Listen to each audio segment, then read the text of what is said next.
हरे कृष्णा।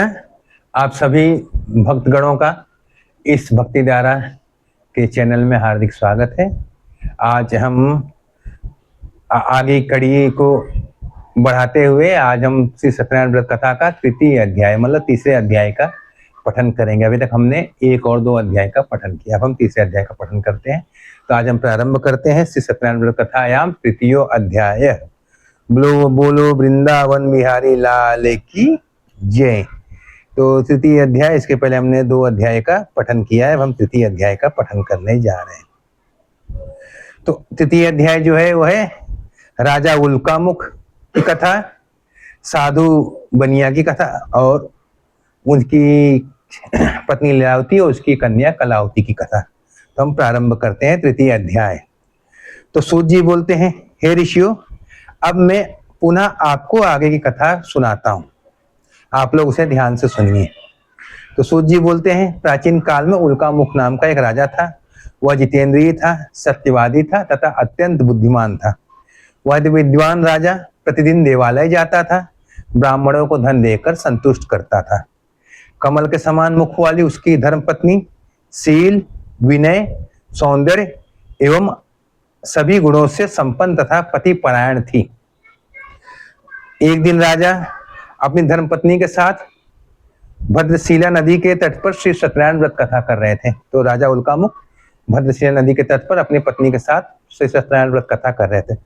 उसी समय वहां पर व्यापार के लिए एक बनिया आता है। बनिया आता है जिसका नाम साधु नामक बनिया वहां पे आता है व्यापार के लिए। भद्रशिला नदी के तट पर वह नाव को रोककर राजा के समीप जाता है और राजा को उस व्रत में तल्लीन देखकर विनय पूर्वक पूछने लगता है। क्या पूछता है बनिया? पूछता है, हे राजन, आप यह जो भक्ति युक्त चित्त से आप क्या कर रहे हैं और कृपया इसे मुझे बताइए, यह सुनने की मेरी इच्छा है।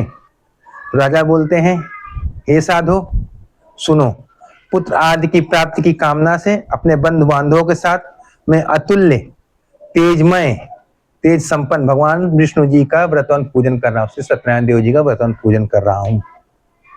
तो राजा की बात सुनकर साधु ने आदर पूर्वक कहा, क्या कहा? हे राजन, इस विषय में आप मुझे विस्तार से बताइए और मैं आपके कथा अनुसार मैं भी पूजन करूंगा, क्योंकि मुझे भी कोई संतान नहीं है और इससे अवश्य मुझे संतति होगी। ऐसा विचार कर वह व्यापार से निवृत्त होकर आनंद पूर्वक अपने घर जाने लगा। अपनी भार्या से उसने जब राजा से यह सुना तो जाके अपनी भार्या से उसने इस व्रत को विस्तार पूर्वक बताया। उसने कहा कि जब मुझे तो अपनी भार्या से कहा कि जब मुझे कोई भी संतान की प्राप्ति होगी, संतति की प्राप्ति होगी, तो मैं इस व्रत को करूंगा। इस प्रकार उसने अपनी भार्या, उसकी भार्या का नाम था लीलावती, तो अपनी भार्या लीलावती से साधु नामक बनिया ने इसे कहा। तो ऐसा कहने के बाद उस पर सत्यनारायण देव जी बहुत ही प्रसन्न हुए और एक दिन उसकी पत्नी लीलावती नाम की सती साध्वी भार्या पति के साथ आनंद चित्त से ऋतुकालीन धर्माचरण में प्रवृत्त हुई, मतलब लोग प्रवृत्त हुई धर्माचरण में, और भगवान श्री सत्यनारायण देव जी की कृपा से वह गर्भिणी हुई और 10वें महीने में उसे कन्या रत्न की प्राप्ति, मतलब 10वें महीने में 10 महीने के बाद उसे कन्या रत्न की प्राप्ति हुई और वह कन्या शुक्ल पक्ष की चंद्रमा की तरह प्रतिदिन बढ़ने लगी। मतलब जिस तरह से 15 दिन में चंद्रमा पूरा हो जाता है शुक्ल पक्ष में, एक कम दुक्कम तृतीया, उसी तरह से वह कन्या 15 दिन में बच्ची से युवा हो गई। उस कन्या का नाम, तो चंद्रमा की कला की तरह वह कन्या बढ़ रही थी, इसीलिए उस कन्या का नाम कलावती रखा गया। इसके बाद जब कन्या बड़ी हो गई तो उसकी पत्नी ने एक दिन अपने मतलब बनिया को याद दिलाया कि आपने कहा था जब मुझे पुत्री होगी तो मैं सत्यनारायण देव जी का व्रत करूंगा, तो आप इस व्रत को आपने अभी तक नहीं किया, इस व्रत को आप कृपया कर लीजिए। तो साधु बोलता है, हे प्रिय, जब इसका विवाह होगा उस समय में इस व्रत को करूंगा। ऐसा अपने पत्नी को समझाकर वह व्यापार के लिए चला गया। इधर उसकी कन्या जो थी अपने पिता के घर में बड़ी होने लगी। तथा सुना उसने एक दिन क्या देखा कि उसकी कन्या जो है अपनी सखियों के साथ खेल रही है, तो उसने सोचा कि मेरी कन्या विवाह योग्य हो गई है। ऐसा करके उसने अपने एक दूत को सामने के नगर में भेजा और वहां पे कंचनपुर नामक नगर था, वहां उसका दूत गया, वहां से एक व्यापारी के पुत्र का वह रिश्ता लेकर आया और उस व्यापारी के पुत्र को सभी गुणों से संपन्न देखकर और अपनी जाति का मानकर अपने बंधुओं बांधवों के साथ विचार करके संतुष्ट होकर उस साधु नामक बनिया ने उस पुत्र के साथ अपनी पुत्री का हाथ देकर उसका विवाह कर दिया, कन्यादान कर दिया। उस समय वह दुर्भाग्यवश फिर वो भूल गया अपनी सत्यनारायण देव जी का व्रत करना। उसने जो कहा था कि कन्या के विवाह में करूंगा, इससे भगवान उसके ऊपर रुष्ट हो गए। इस तरह से वह जब व्यापार करने के लिए सामने जामाता के साथ व्यापार करने के लिए रत्नपुर नामक नगर गया। वहां पर वह जब जामाता के साथ जब व्यापार करके रात को वह सोकर एक जगह एक पेड़ के नीचे दोनों सोए थे, व्रत करके गया। तो वहीं एक दिन क्या हुआ, तो वहां के राजा थे चंद्रकेतु। एक दिन क्या हुआ कि कुछ चोर लोग राजा चंद्रकेतु के महल से धन चुराकर जा भागते हैं और उसके पीछे सैनिक भागते हैं। तो जब भागते हैं तो वहां पे एक वृक्ष के नीचे जहां ये दोनों सोए थे, वहीं पर ये दोनों जाके चोर लोग जब देखते हैं कि उनके पीछे जो है सैनिक लोग पड़े हैं और उनको मार देंगे, तो क्या करते, सारा धन उस पेड़ के नीचे जो सोए थे इनके नीचे ही जाके वो सारा धन गाड़ देते हैं। और गाड़ देते हैं तो वहां पर जब धन को देखते हैं सैनिक लोग, तो उन दोनों को पकड़ के राजा के महल में लेके जाते हैं और बोलते हैं, हे प्रभु, हमने उन दोनों चोर को पकड़ लिया जिन्होंने आपके महल से धन की चोरी की थी। राजा जब बोलते हैं कि दोनों चोर पकड़, राजा बिना कुछ सोच विचार के बोलते हैं इन दोनों को उठाकर कारागार में डाल देते हैं। तो भगवान सत्यनारायण देव की माया से उन भगवान मतलब राजा चंद्रकेतु ने उनकी एक भी बात नहीं सुनी, उनका सारा धन भी ले लिया, उनको कारावास में भी डाल दिया। इससे क्या हुआ कि वो उनके अब उसके बाद क्या, उनकी पत्नी भी बहुत दुखी हुई। भगवान सत्यनारायण देव जी को उनकी पत्नी भी बहुत दुखी हुई। जो घर में जो थोड़ा बहुत धन पड़ा था उसे भी एक दिन चोरों ने चोरी कर लिया, चोरी करके ले गए। इसके अलावा जो उसकी पत्नी थी वह जो थी अनेक प्रकार के रोगों से भी दुखी हो गई और एक दिन भूख प्यास से वह दुखी होकर मतलब भीख मांगने की नौबत आ गई और दर दर वह भटकने लगी।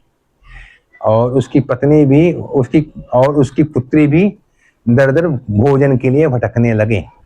एक दिन वो लोग भूख से पीड़ित होकर उसकी कन्या जो रहती है एक ब्राह्मण के घर जाती है भिक्षा मांगने। तो वहां जाकर वह देखती है, क्या देखती है, वहां सत्यनारायण देव जी का कथा हो रही है। तो वो उसी कन्या वहां बैठ के उस कथा को सुनती है और प्रसाद लेकर आती है। और उसके बाद अपनी माँ से जो लीलावती उसकी माँ उसे कहती है कि उसकी माँ पूछती है कि हे कलावती, तुम कहाँ थी रात को, तुम कहाँ रुकी थी और तुम्हारे मन में क्या है, तुम उसे विस्तार पूर्वक कहो।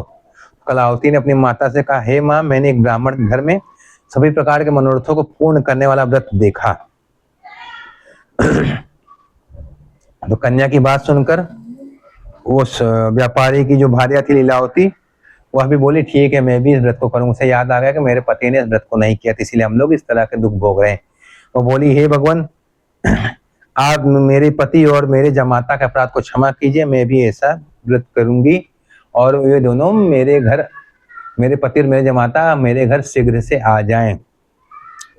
जब ऐसा उसने क्षमा मांगा, भगवान को मनाया, तो भगवान उससे संतुष्ट हो गए और उन्होंने राजा चंद्रकेतु को स्वप्न दिखाया। क्या स्वप्न दिखाया? हे राजन, तुमने जिन दोनों को पकड़ा है वे चोर नहीं हैं, उन्हें तुम इसी समय छोड़ दो और सारा धन उनको दे दो जो तुमने उनसे लिया है, नहीं तो मैं तुम्हारा पूरा राज्य, पूरा धन धान्य सब कुछ नष्ट कर दूंगा।